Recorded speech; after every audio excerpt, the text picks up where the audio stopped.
سرکار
دو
عالم صلی اللہ علیہ وسلم نے ارشاد فرمایا کہ عرفہ کا روزہ یعنی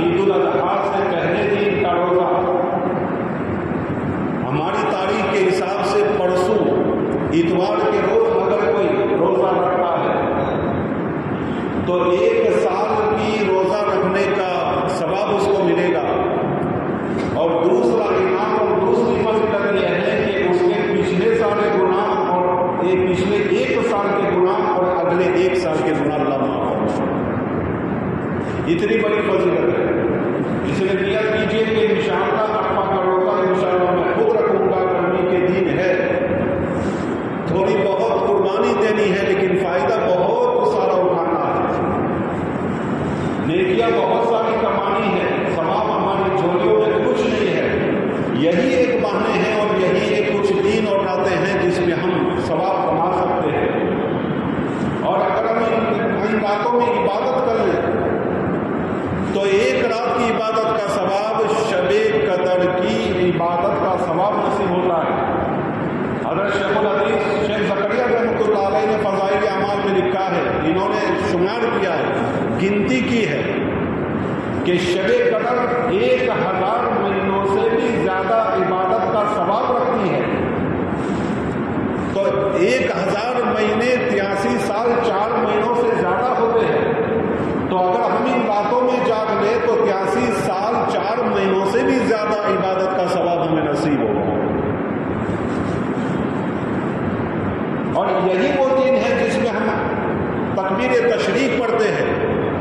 عرفہ کا روز جب ہوگا فجر کی نماز سے انشاءاللہ تکبیر تشریق شروع ہوگی، اور تکبیر تشریق ہر مرد مسلمان اور عورت پر فرض ہے، واجب ہے، اس کا چھوڑنا گناہ ہے، یہ واجب کے درجے میں ہے، اگر کسی نے اس کو چھوڑ دیا تو بہت بڑا گناہ ہوگا۔ اور اس کو پڑھنے کے طریقے بھی بتائے کہ کس طرح پڑھیں گے۔ مرد حضرات ذرا زور سے پڑھیں گے، چلائیں گے نہیں، ذرا آواز سے پڑھیں گے، اور عورتیں چونکہ اس کی آواز سطر ہے اس لیے وہ آہستہ سے پڑھے گی۔ واجب تو ہر ایک پر ہے، ہر ایک کو پڑھنا پڑے گا، اور تقریباً یہ 23 نمازیں ہیں، ان 23 نمازوں میں ہم مسلسل ہر نماز کے بعد ہم تکبیر تشریق پڑھیں گے۔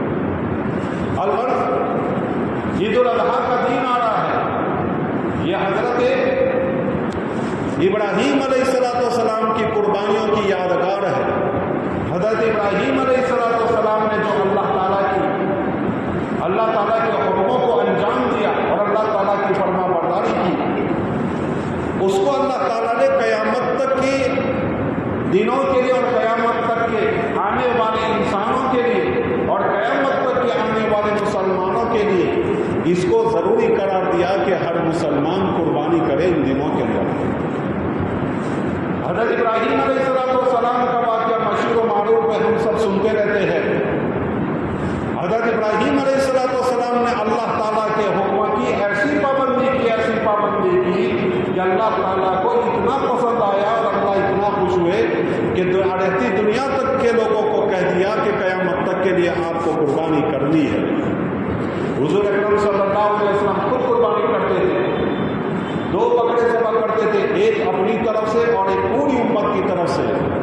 اور آخری جب سال تھا اور حجۃ الوداع تھا تو آپ صلی اللہ علیہ وسلم نے 100 اونٹ ذبح فرمائے، 100 اونٹوں کی قربانی کی، اس میں سے 63 اونٹوں کی بنفس نفیس حضور اکرم صلی اللہ علیہ وسلم نے اس کو ذبح کیا، یعنی 10 جس کو رکھنا کہتے ہیں، خود آپ صلی اللہ علیہ وسلم نے 63 اونٹوں کو 10 رکھا۔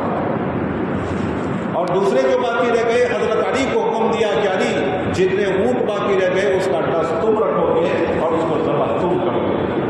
الغرض حضرت ابراہیم علیہ السلام فلسطین کے علاقے میں رہتے تھے، ایک مرتبہ خواب میں دیکھتے ہیں کہ اپنے چہیتے بیٹے اسماعیل کو ذبح کر رہے ہیں، دوسرے دن بھی یہ خواب دیکھا، تیسرے دن بھی یہ خواب دیکھا۔ چونکہ نبی کا خواب بھی وحی ہوتا ہے اور اللہ کا حکم ہوتا ہے، اس لیے حضرت ابراہیم علیہ السلام سمجھ گئے کہ اللہ تعالیٰ میری محبوب ترین چیز، میری سب سے پیاری چیز میرے بیٹے کو اپنی راہ میں قربان کرنے کا حکم دے رہے ہیں۔